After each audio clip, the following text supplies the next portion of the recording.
but hardly anything done. I realized how burned out I was and all this.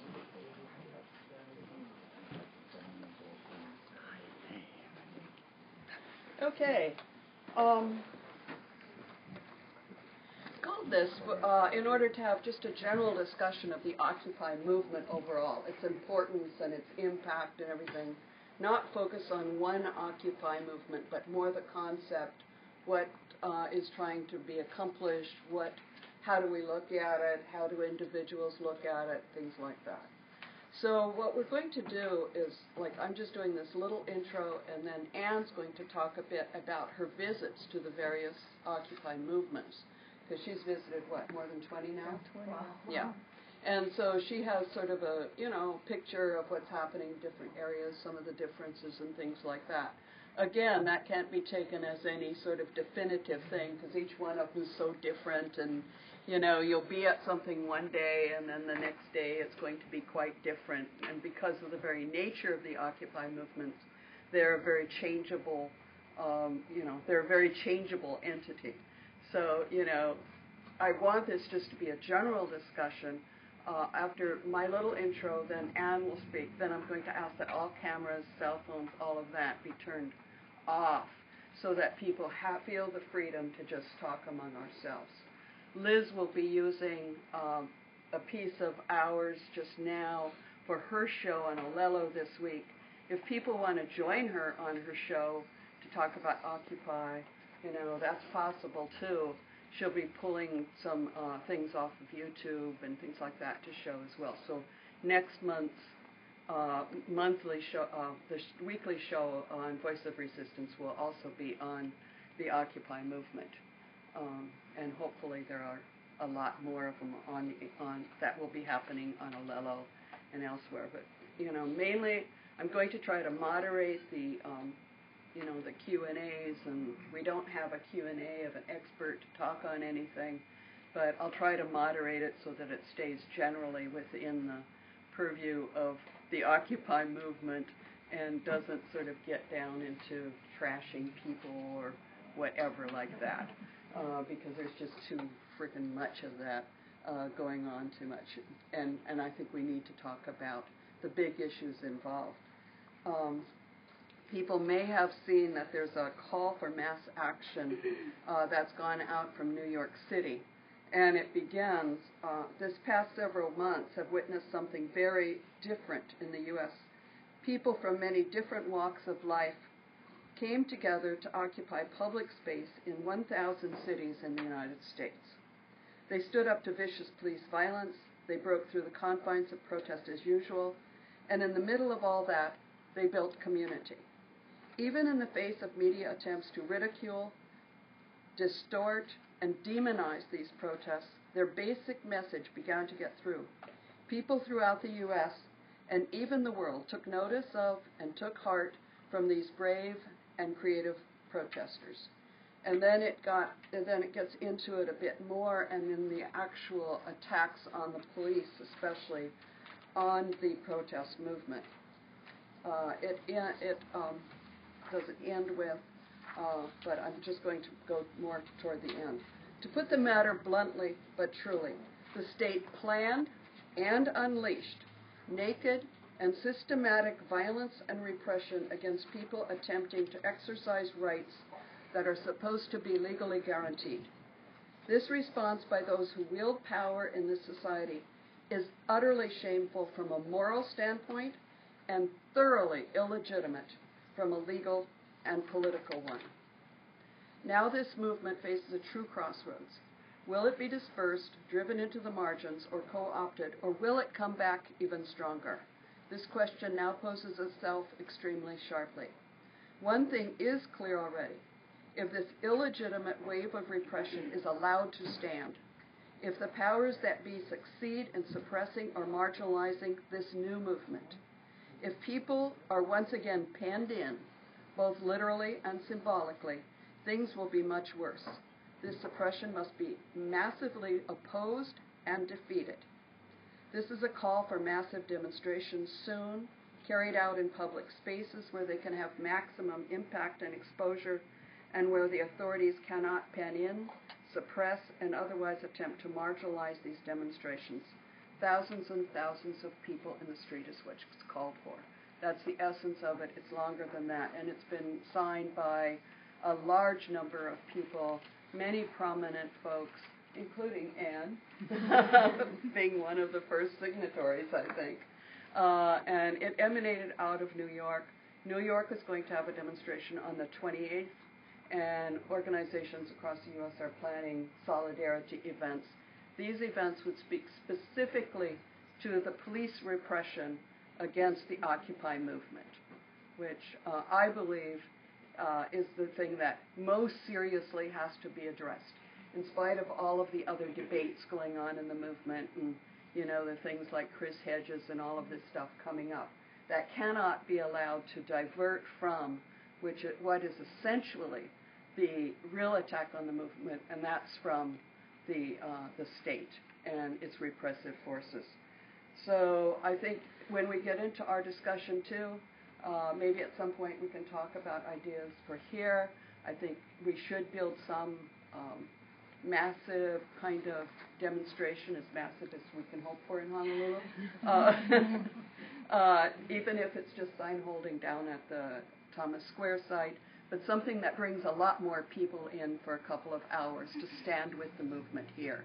Because the people here have bravely been standing up against the police. They have undergone all kind of criticism for the community on basically what are secondary, weaknesses possibly.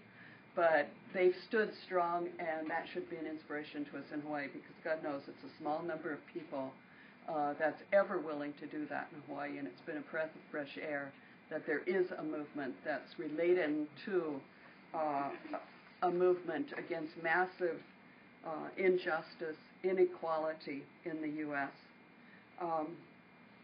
A couple of weeks ago, Bob Avakian, who's the chairman of the Revolutionary Communist Party, of which I'm a supporter, put out a statement which said, in the main, and up to this point at least, the overwhelming aspect of these Occupy protests has been their very positive thrust in mobilizing people to stand up against injustice and inequality and the domination of economic, social, and political life, and international relations by a super-rich elite class whose interests are in opposition to those of the great majority of people, and in contributing in significant ways to an atmosphere in which people are raising and wrangling with big questions about the state of society and the world, and whether and how something much better can be brought into being.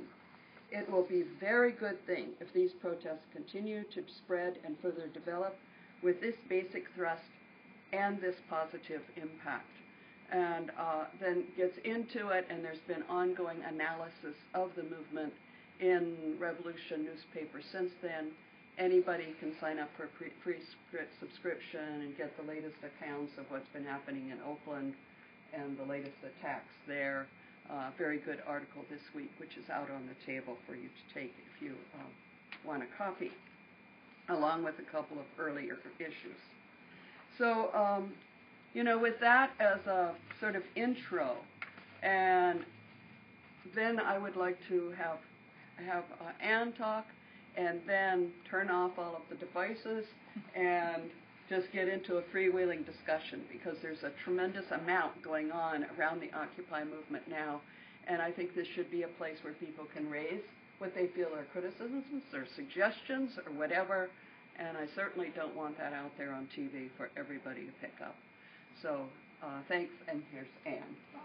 Thank you, Carolyn. Well, it's great to be back in Honolulu. I was here last in August, and since then, there's been a seismic change in activism. Starting in late September, early October, all of a sudden, things started happening that all of us were just shocked about. That people were coming together first in New York City in Zuccotti Park, all of a sudden arriving and having morning, noon, night marches on Wall Street, and more people started flowing in there. And then in Washington, D.C., two mobilizations started. One that had been planned for over 6 months. That was the one at Freedom Plaza, the one that started out being called Stop the Machine. modeled on the old-time model of organizations getting together saying, we need to have a mobilization and let's see how long it can last for, and groups putting their efforts and their money behind it and having a big stage and a square that turned out to be, the dinosaur model. It was not what the world wanted, what the people who wanted action against corporate greed, against, you name it, they didn't want that model. They wanted a model where every single person that came to an event had an opportunity to speak. And as we saw with the General Assembly concept, all of a sudden there really was a true grassroots democratic movement that was going on in, as Carolyn's article mentioned, over 1,000 places in the United States. And movements that groups of people in these 1,000 places that came together spontaneously and started their own communities. It is amazing. It is truly amazing. And it's not just one crowd. It's not just the anti-war crowd. It's not just the Stop the Torture crowd. It's just not, the things that have been organized on specific issues before. It wasn't that. It was a broad look at what our society had become and the challenge for it. I happened to be in Washington with the Stop the Machine movement, trying to get that thing together, and when all of a sudden, 200 miles north, New York City exploded with Zuccotti Park, and so several of us went racing up there to see, what's going on with this, and then rushed back down to get our stage in order and to be ready to host, and that's really what it was, host what we thought or hoped to be thousands of people, and indeed thousands came, not tens of thousands, but thousands did come. And for a week in Washington, D.C., we had all sorts of activities throughout the city, at the Chamber of Commerce, at all of the K Street places, at the drone exhibit, at the Smithsonian, and all of that sort of stuff. As that was happening throughout the country, then all sorts of towns started springing up. And from there to go back to New York, and then up to Boston for the very first day of Occupy Boston, and then on up to Portland, Maine for the first day of Portland, Maine, and just to see all of these things happening and talk to people who I had never met before. And I thought I knew a huge number of activists in our country. I mean, over the last 9 years I've been speaking all over the country, and I thought I knew them. Well, I didn't, because now we have a incredible number of people many of whom have never come out on the streets before, who have not decided that they would have public protest as a part of their lives. But for whatever reason, and each one of you in the audience here will have your own specific reason of why either you're continuing your activism through Occupy Honolulu or whatever, or the new people of exactly what it was that brought you out, that you are now becoming, have become active in trying to challenge the system and to mobilize our fellow citizens to get off their behinds and let's get moving and really try to straighten out what our country is, so that the people of our country benefit from what we have, not just the political elite and the economic elite, but everybody has an opportunity in our society. I have visited all up and down the East Coast. I've been in the Midwest. I've been out on the West Coast, and I haven't spent a long time at any one Occupy, but dropping in to get to meet people, see what's going on, and continue my speaking on various specific issues is really kind of what I've seen my role kind of becoming. I would like to express my admiration for everyone who's taken the time that they stay put in an occupation, and they are the foundation. They are the people that are there day in and day out. They're the ones that are there for the General Assembly, for the General Assemblies that can last forever. I mean, this has been a real credit to the patience and perseverance and tolerance of people for other people.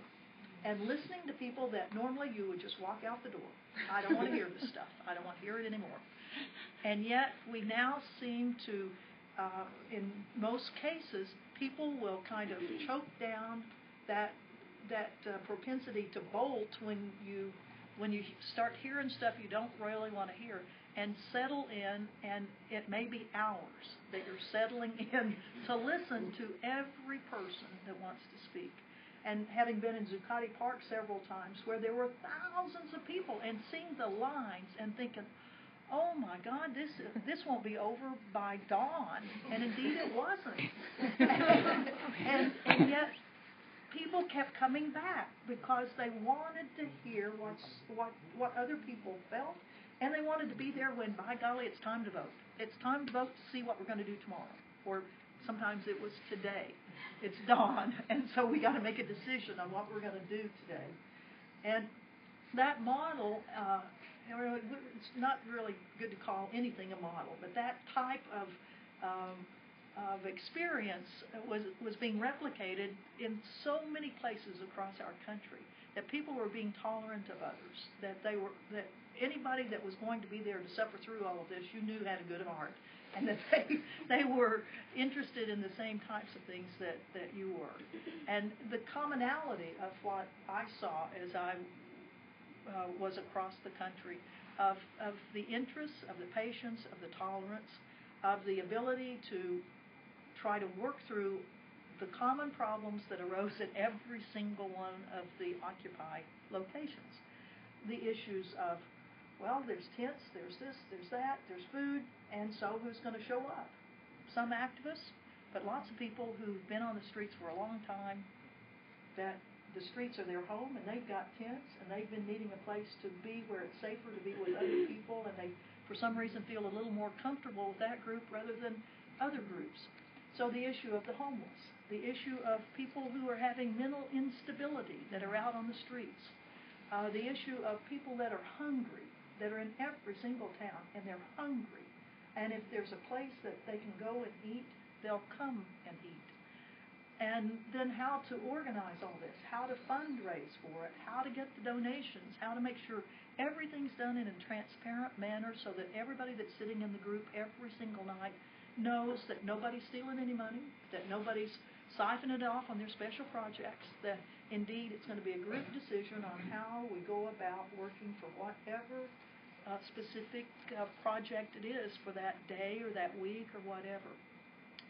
So it really is a remarkable set of circumstances where now we have people who have been through nearly 5 months of this, because starting in late September, so we've got October, November, December, January, now we're in the four complete months and going into half of the 4.5 months that these occupations have been going on, and sometimes with great strength and great enthusiasm and wonderful events where national coverage is happening in New York and Washington, San Francisco, Oakland, Honolulu, wherever it is.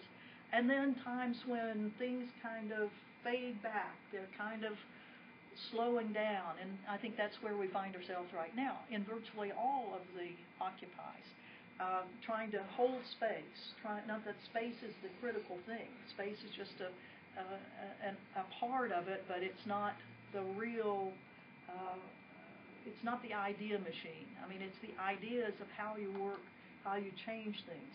And certainly, occupying space gives you a physical presence, and when the state, the authorities start coming down at those ideas, and the first thing they go after is your space, then that's where the publicity comes in for what you're doing. And while just in the short time I've been back in Honolulu, where 2 weeks ago it was when the state decided it would come after, or the city come after the tents down in Thomas Square, and 4 days of coverage, 4 days of photographs, where people out in the hinterlands may have thought, Occupy Honolulu, it's gone. Well, all of a sudden, it's there. I mean, they're trying to take it down again, but it's there. The people are still there. And the same thing that's happened in Oakland, that's happened in Washington, D.C. with McPherson Square being cleaned out. and then people going back in, and the push and pull of people who are very, very committed to keeping the ideas moving and the projects moving and the confrontation with the system moving. Just in today's paper, not only do we have Doug's excellent letter to the editor about why we should be able, as citizens, to have space, but in our own paper here in Honolulu, we have, a New York Times article says occupiers vow comeback, and then lack of clear goals could stall the protest movement. Well, but for the New York Times to again be having things in the paper, here it is 4.5 months later, shows that this thing is moving. It's still moving. It's not at all going under, even though it may be at a point because of, on the mainland, because of weather, of intense weather, of the police clearing out areas, but the ideas are there, and most of the occupiers have found other types of spaces to be in rather than outdoors, that they have found locations where they can operate from.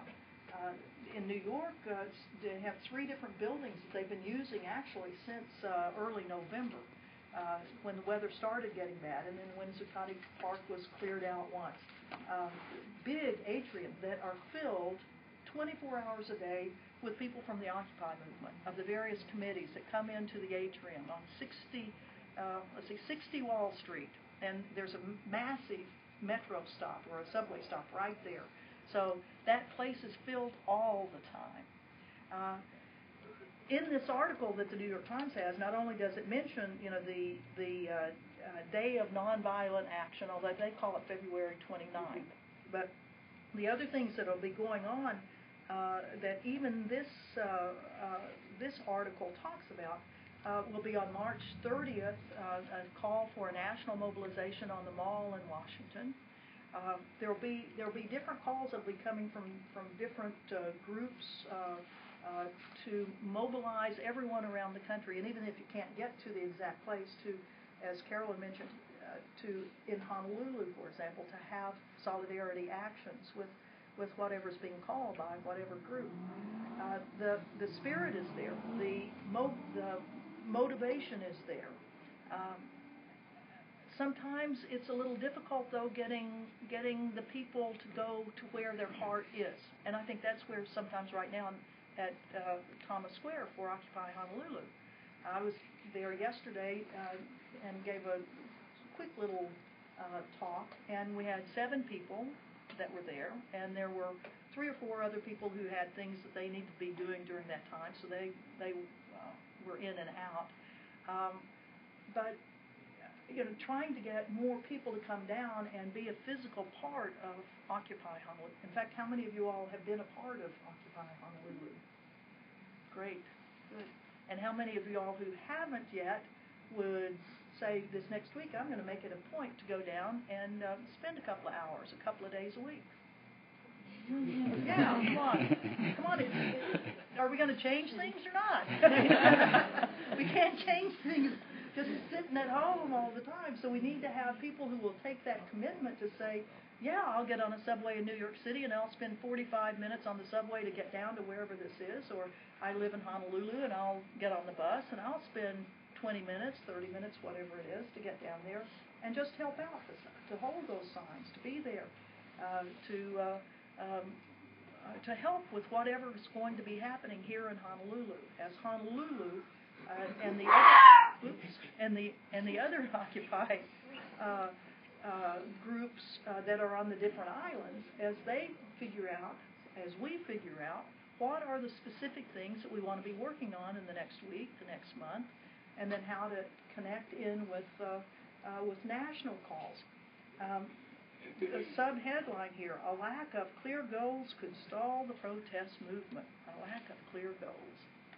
Well, it seems like somebody's thinking we've got some pretty clear goals when they start sending the cops out after us. And I'll just kind of end my part of this with a commentary on the brutality of the police. And it is stunning. It is unbelievable what the police have been allowed to do. And in many ways, what the police have been told to do, I think.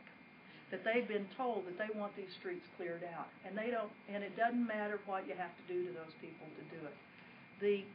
The use of pepper spray directly in people's faces, I mean, the lack of discipline within the police, the lack of any sort of punishment for police that are violating their own internal police rules and rules for discipline and things like that.